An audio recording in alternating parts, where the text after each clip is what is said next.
Welcome back to GCN Racing for highlights of Stage 18 of the Tour de France. Yesterday, Matteo Trentin won into Gap through sheer power and strength. The European champion had been a part of a 33-man group that gained a 20-minute advantage, but left them all in his wake on the final climb of the day. This incident from earlier in the stage, though, had some severe consequences. UCI commissars deemed that the altercation between Tony Martin and Luc Rowe was not only bad enough to receive a 1,000 Swiss franc fine each, but also be disqualified from the race.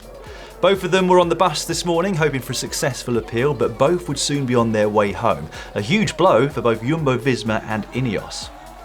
No troubles for Alaphilippe though, who crossed the line safely at the front of the bunch to retain his 1 minute and 35-second advantage over Geraint Thomas. In fact, there was no change in the top 10, which looks like this as we go into the Alps.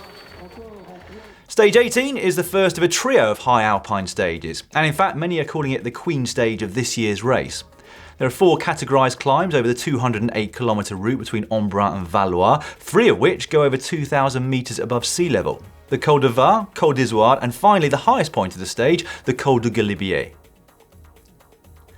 With over 5,000 metres of climbing to contend with, there were some nervous riders out there this morning as Christian Prudhomme marked the official start of the stage, but equally there were also plenty of motivated riders. In fact, it was flat out with non-stop attacks for a full 40 kilometres before a large breakaway eventually pulled clear.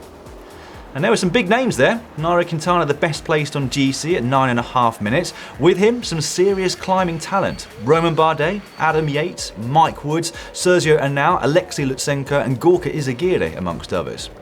And perhaps more importantly, some of the key GC teams had also placed a rider or two up the road. Quintana had Verona and Amador by his side, Teunissen and Janssen were there for Jumbo-Visma, whilst Ineos had Dylan van Baarle and Groupama FDJ had Ladagnu to help Pinot later in the stage. Also in the break was the King of the Mountains leader Tim Wellens, and it was he who took the maximum 10 points on the Col du Var, just ahead of Romain Bardet. With Quintana creeping up towards second in the virtual GC, De Koning Quickstep had a job on their hands to defend yellow today. A few problems on the descent. George Bennett and Nico Roach took a tumble, both though thankfully were able to remount and rejoin the peloton. Up front, things were starting to break up. Van Avermaet joined by Julien Bernard at the head of the race on the lead into the all-category Col d'Izoard. However, despite having 3 riders up front too, Movistar were also intent on making the race hard from behind. They'd light things up on the Izoard and quickly whittled the group down to just the strongest climbers. Bernard would prove to be the strongest climber and drop Van Avermaet, his advantage over the Quintana group up to 42 seconds with 4Ks to the top. Behind, Yates, Quintana, Bardet, Wood and Lutsenko had caught the Olympic champion. Over the top, Bernard looked set to take the 40 points on offer in the KOM competition, but then just before the line, Bardet and Caruso stormed past, the Italians sprinting across the line first.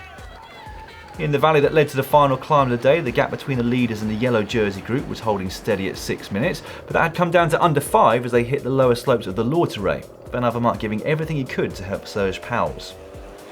With Movistar taking a back seat behind, it was up to Ineos to take control.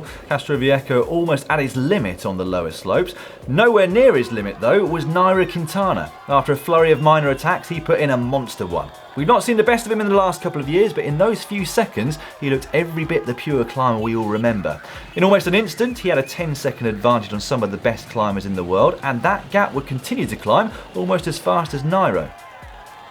He'd be 1 minute and 45 seconds ahead of Bardet close towards the top, and there was more for Colombia to celebrate behind. The first attack from the yellow jersey group came from Egan Bernal of Team Ineos. And there was no reaction.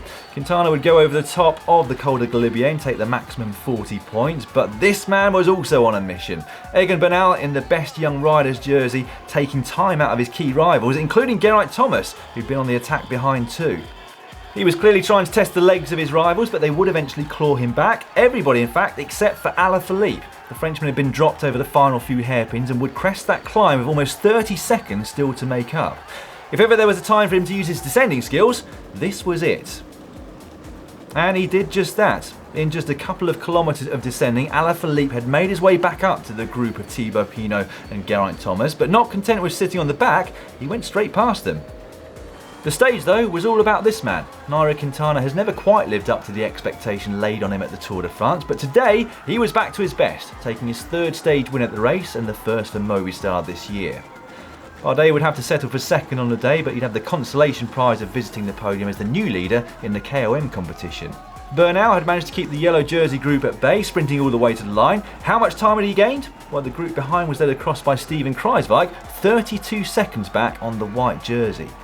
A day of reprieve then for Nairo Quintana, who's also managed to lever himself back into the top 10 on GC and above his teammate Mikel Landa.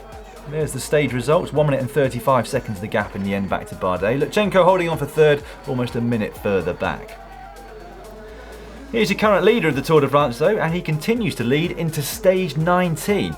A job well done for Julian Alaphilippe. His gap though back to 1 minute and 30 seconds now over Egan Bernal, who's leapfrogged his teammate Geraint Thomas, who now sits in third, a further 5 seconds back. Steven Kruijswijk now off the provisional podium in fourth. Tomorrow we reach the highest point of this year's race. Stage 19 is 126.5 kilometres from Saint-Jean-de-Maurienne to Tignes. There are 5 categorised climbs along that route, but in effect, the first part of the stage is a continual climb towards the top of the Col du Galibier, which peaks at 2,770 metres above sea level. From there, it's a long 30-kilometre descent to the foot of the Monte de Tignes, 7.4 k's at 7%, and that is the first of 2 consecutive mountaintop finishes. Join us tomorrow to catch all the action. Make sure you subscribe to GCN Racing if you haven't done so already, and click on the bell icon to make sure you receive a notification every time we upload a video.